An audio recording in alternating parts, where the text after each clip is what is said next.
आदाब नाजरीन। तेलंगाना की कांग्रेस इंचार्ज सेक्रेटरी मीनाक्षी निरंजन,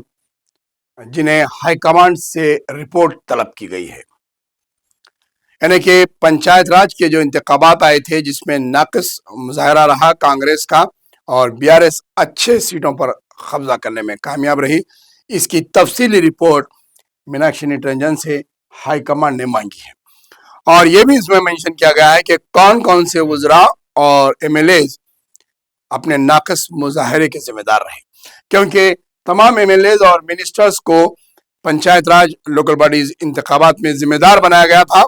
और नशिस्तें अलाट की गई थी, जो कैंडिडेट्स का सिलेक्शन हुआ था, इन तमाम की जिम्मेदार मीनाक्षी निरंजन आती है, क्योंकि वही तेलंगाना की इंचार्ज सेक्रेटरी हैं।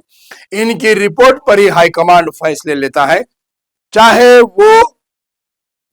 तेलंगाना में हुकूमत के निज़ाम को रहो या फिर तंजीम की मजबूती के लिए काम करना हो। लेकिन बाद हालात में यह देखा जाता है कि मीनाक्षी निरंजन हो या फिर तेलंगाना की कोई भी सेक्रेटरी हो, वो हुकूमत के जो मामलात हैं, हुकूमत में जिस तरीके से जो शिकायतें वसूल हो रही है, चाहे वो किसी भी डिपार्टमेंट्स के टेंडर्स को लेकर हो या करप्शन को लेकर हो या फिर किसी महकमे की शिकायत हैं, या खासकर चीफ मिनिस्टर के डिपार्टमेंट या सीएम ऑफिस से भी जो धांधलियां की जाती है या फिर उनकी शिकायतें होती है, या ऑफिसर्स के ताल्लुक से जो शिकायतें आती है, उस ताल्लुक से अगर मीनाक्षी निरंजन से कोई तंजीम या कोई यूनियंस अगर शिकायतें करती हैं तो उन्हें यह जवाब दिया जाता है कि मैं तंजीम को मजबूत करने और जमात को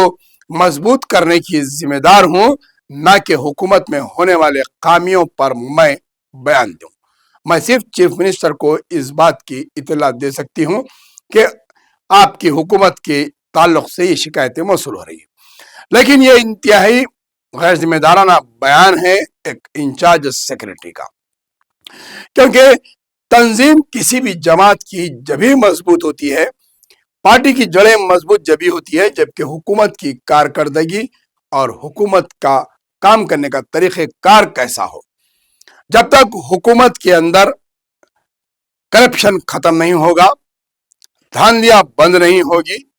मनमानी नहीं खत्म होगी, और जहां पर वज़रा की बीवियों का राज चल रहा है, घर बैठे बिलों के पास कराने में कमीशन लिए जा रहे हैं, और ये बात आम तौर पर मशहूर होती जा रही है कि रियासत के अंदर रेवंत रेड्डी के कई एक चेहरे शैडोज के तौर पर काम कर रहे हैं जो रियल एस्टेट को फरोग दे रहे हैं। वहीं पर हुकूमत की जो जमीनी सतह पर जो कारकर्दगी है, उसकी शिकायतें बड़े पैमाने पर मीडिया में, चैनल्स पर, अखबारात में आ रही हैं, लेकिन मीनाक्षी निरंजन उस ताल्लुक से कोई काम या कोई इक़दामात नहीं करती है। आखिरकार उन्हें हाईकमांड से नोटिस मिली है कि वो रिपोर्ट पेश करें कि तेलंगाना में आखिर वो तंजीम के इंचार्ज होने के नाते क्या काम किया है, क्यों मुजाहरा कमजोर रहा कांग्रेस का, इस पर उन्हें तफसीली रिपोर्ट देना है।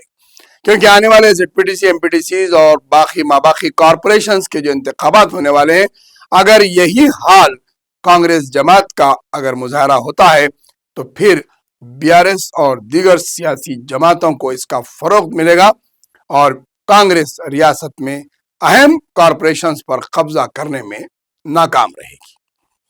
अब देखना है कि मीनाक्षी निरंजन अपनी रिपोर्ट में कौन कौन से वज़रा, कौन कौन से एमएलएज को जिम्मेदार ठहराती है और हुकूमत की कारकर्दगी के किन वजूहात की वजह से नाक़िस मुजाहरा रहा, वो रिपोर्ट में क्या लिखती है, ये भी बहुत जल्द सामने आएगा। बहरहाल मीनाक्षी निरंजन की